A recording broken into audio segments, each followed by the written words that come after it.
All right, so guys, listen. I know. I never was supposed to do another reaction, but hey, people get busy.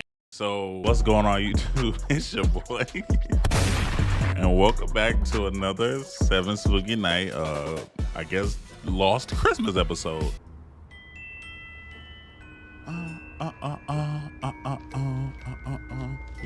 Here. You go first. No, you go first. No, you go first. Yeah. You go first. No, you go first. Okay, we'll go at the same time. Okay. On your mark, Yeah. get set, Huh? go.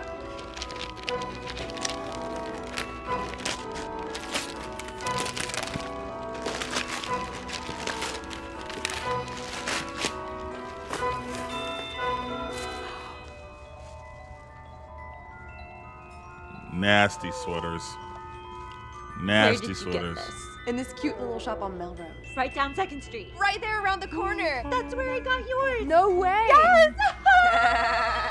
Oh. Well, got yours. No way. Yes!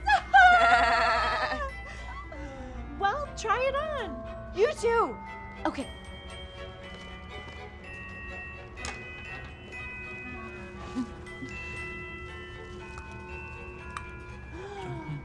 How do I look? It's electric. Oh. It looks a little big on you, but it looks good. Thank you.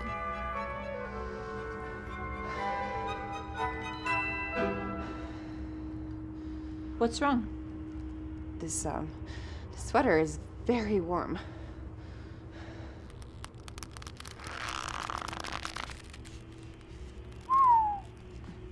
Tighten up. It feels like it's getting tighter. Oh my God. I gotta take this off. Me too.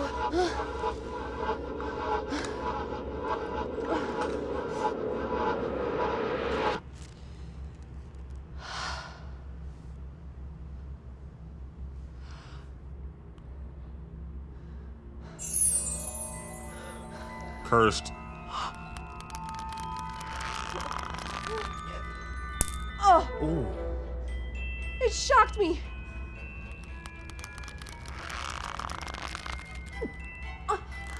She about to start choking. It's getting tighter. Oh, it shocked me again. Ooh. It's Yeah. starting to hurt.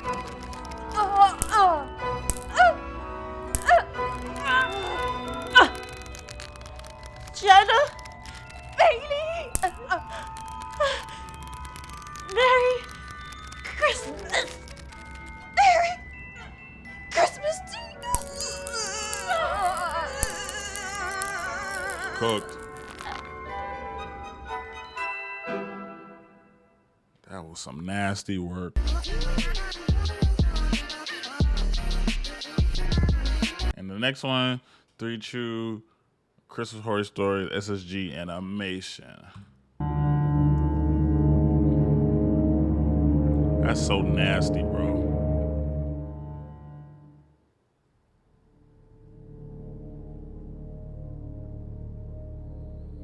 Christmas is usually one of the best holidays of the year. Yeah. The kids are always happy. There's food, parties, and presents. It's really that time of year when we can leave all our problems behind and concentrate on being happy, Right. even if it's just for a day or two. The story I'm about to tell you was just before Christmas, in those days when we were getting ready for the holidays and it was all happy times. This dude sound black. What neither I nor my children expected was that those moments of happiness would be interrupted because we had an appointment with the unknown. Something we didn't understand at the time and still don't today was stalking us. And you know what? It still is. If you don't know what you're up against, how can you defeat it? It all started on a snowy day. Spitting. During those days, we decided to take a mini vacation and went to my parents' country house. My wife was hesitant to go since we had a lot of work to do when we got back. But the kids were on vacation from school and insisted all year to go. So we indulged them. It was only a few days before Christmas. We had already put up the Christmas tree and decorated our house in town. But the cabin still lacked some Christmas spirit. We brought some decorations to beautify the cabin a bit, but to my surprise, my parents had left us something. Was they not staying in A human-sized Santa Claus. Why did they brought that? That's so nasty. It looked like an animatronic, but it was very strange. It was too thin. Normally, Santa Clauses are similar to the real Santa, fat with a huge smile. But there was something weird about this one. His look was tetrick. He looked like some Santa Claus out of some child's nightmares. I was about to put it away, but my kids saw it at the same time I did, and for some reason, they liked it. Kids really do have the weirdest tastes. Yeah. Other than that, the day continued as normal. We spent the evening watching movies and eating something as a family. Hello. The kids seemed very entertained, and my wife and I were very happy about it. Nothing prepared us for what would happen the next day. Whoever that is. After spending the night sleeping comfortably, a scream woke my wife and me at the same time. It was the scream of one of our children. As soon as we woke up, we both looked out the window where the scream was coming from. My two children were outside, running through the snow, running away from someone. When I looked back a little further, I clearly saw their attacker. No, it couldn't be true. It was the Santa Claus animatronics I had put up yesterday. Yep. This didn't make any sense. Yeah, book it. As I watched him run in the direction of my children, I could see him walk very naturally. This was not an animatronic or anything like that. It moved like a human, but it was so thin, who could fit into that costume? I told my wife to call the police as soon as possible while I went to get our children and protect them from their attacker. At that point, I didn't care about bundling up or getting a gun. I had to go as soon as possible. As soon as I got out, I did not go in the direction of my children, but towards my attacker, who for some reason was not running, but only walking in the direction of my children. I don't know what this being was or why it was attacking my children, but I knew I had to do something to stop it. A Santa Freddy. With all my strength, I threw myself at him. I still thought that all this must have some explanation. Maybe it was a person disguised as a Santa. Yes, that must be it. That was the only logical explanation. A little confident from the lie I fed myself, I tried to take him down, but that's when despair and desolation took over my whole body. When I was just a few inches away from him, about to knock him down, I was overcome with a horrible feeling of fear and sadness that prevented me from moving forward. Defeated and crying, I fell to the ground, clutching my chest from the pain I felt. This was not the pain of a physical attack. It was not the pain of an illness. It was the pain one feels when one is very nervous or sad. What are you nervous about? Santa simply ignored me and kept walking in the direction of my children. Oh, so basically you didn't care about your children. All right. Cool. I guess that's the type of time we're on, right? Whatever it was, he was aware of what was happening to me. Possibly in some way, he caused it, since he didn't flinch an inch from my attack, knowing what was going to happen. After a few seconds that felt like hours, I gathered all my strength to get up and follow him.